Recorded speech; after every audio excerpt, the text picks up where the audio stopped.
नमस्ते दोस्तों, फिर से स्वागत है आपका इसके क्लासेस वीडियो में। तो आज हम बात करने वाले हैं भारतीय राजनीति के बारे में और उसका जो हमारा जो टॉपिक रहेगा वो कैबिनेट मिशन रहेगा। तो चलिए शुरू करते हैं। सबसे पहले बात करते हैं कि कैबिनेट मिशन की स्थापना कब हुई थी। तो कैबिनेट मिशन की स्थापना 24 मार्च 1940 को हुई थी और इस समय ब्रिटेन में जो प्रधानमंत्री थे और इस समय क्लेमेंट एटली ब्रिटेन के प्रधानमंत्री थे, जो लेबर पार्टी की उस समय सरकार थी। अब बात करते हैं कि जो कैबिनेट मिशन है उसके अध्यक्ष कौन थे और उसके सदस्य कौन थे।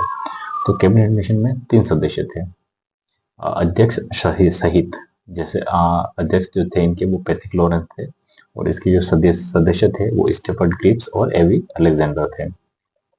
अब बात करते हैं कि जो कैबिनेट मिशन ने योजना कब प्रस्तुत की। तो 16 मई 1946 को कैबिनेट मिशन में अपनी योजना प्रस्तुत की और यह योजना इस प्रकार थी कि कैबिनेट मिशन की योजना के अनुसार भारतीय संविधान सभा के लिए 389 पदों पर चुनाव करवाए जाने थे। जैसे 389 पदों में अब बंटवारा भी हुआ था, जैसे ब्रिटिश प्रांत से 292 पद थे और जो देसी रियासतें थी उसके 93 थे और 4 चीफ कमिश्नर क्षेत्र थे। तो 4 जो चीफ कमिश्नरी क्षेत्र थे वो इस प्रकार थे कि जो अगन मेरवाड़ा, दूसरा बलूचिस्तान, तीसरा कुर्ग और चौथा दिल्ली। लेकिन जुलाई 1946 में 296 पदों पर ही चुनाव संपन्न हुए थे, क्योंकि इसमें देसी रियासत थी उन्होंने भाग नहीं लिया था। जो 296 पदों पर चुनाव जो संपन्न हुए थे, जो उनका जो सीटें मिली थी उनका विवरण इस प्रकार है। जैसे 208 सीटें कांग्रेस के फेवर में आई थी और जो 73 सीटें थी वो मुस्लिम लीग को प्राप्त हुई थी। बाकी जो सीटें बची थी वो निर्दलीय दलों को मिली थी।